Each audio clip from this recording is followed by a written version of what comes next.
What is the number one thing parents can do to protect our kids from sexual predators? You know, we talked a little bit about this earlier. I won't give the guy's name. You can look him up if you want to. But and I've had people arguing this. Oh, this sounds fake. No, all you idiots that want to say, oh, this is just blowhard alpha male stuff. It's not. And he said there wasn't a specific demographic. He would look at the child. He would look at a bunch of different things, but there really wasn't a specific demographic he targeted. I just think in his area, it just happened to be more white people. He generally went after boys, not girls, but he still went after girls as well. He said, but the very first thing I would look at, the very first thing would be the father.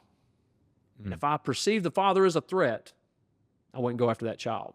So I would say, and it wasn't even the mother.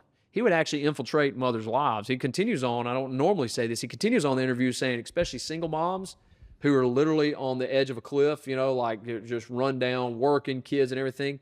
He would try to be involved in their lives enough to where he built rapport, and he'd say, hey, look, why don't you go out and spend some time to yourself? I'll stay with the kids. And he's built trust with her. And she's like, you know what? Okay. And so then he stays with the kids, and that's where he would start grooming the kids. The only thing that that he said was a deterrent 100% of the time was the father a threat. That's what he looked like. He said, if it was, I wouldn't go after him. And so If to the me, father was a threat. if the father's a threat. So to me, be a threat. If you're a dad, be a threat. That's not a bad thing. That's a good thing. That's not some alpha male bull crap. I'm not talking about being able to get in a UFC cage, and knock out, some of the world's best fighters. I'm not talking about that. I'm talking about if you're aloof to the world around you, if you're not in tune with your kid's life, in tune with your kid's social media, in tune with those people who are trying to steal your child's mind, you've got to be in tune with that. If you have daughters, you got to let them know that you love them. You got to let them know that they're dating. But most of the time, we're too lazy to do that. We're very lazy. So as a dad, be a threat.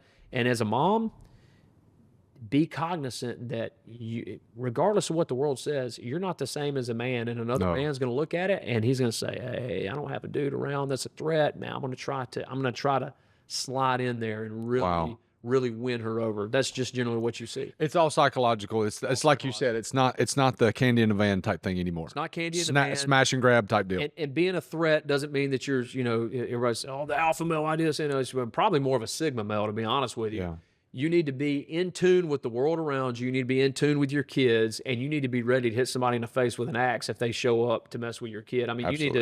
you need to, what are your kids worth to you? Oh, And so if that's really how you feel, prove it, show it. Yeah. As a father, as a mother, you just have to really be cognizant and just realize that you're not threatening. Yeah, you've got to be aware you're not threatening. Wow.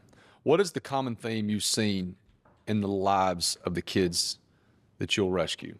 So for us, rescues are fewer and far between because they're harder to come across. Again, we infiltrate the consumer to find the supplier. With that being said, the common theme is they don't have parents. Like one girl I can think of, her name was Isabella. She was 15 when she was taken, but she ran away. She ran from her mom and her stepdad. She was being sexually abused by them. I think her mom was in and out of jail, drug issues.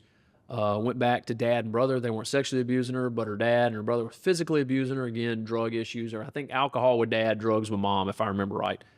She ran away, got picked up by this dude slinging dope on the street, and he would, he had her. She was a little living girlfriend, but he would also sell her to his buddies, right, for sex acts or whatever. So she was 15. I think when we found her, she was 16. She'd been doing that for a year. It might have been 14 to 15, but that is the common thing. They're not kids that have so our board when we rescue this. Oh wait, can we see the reunification with a family? That doesn't exist. Most of the time, their family is the problem, is the reason that they are in this environment.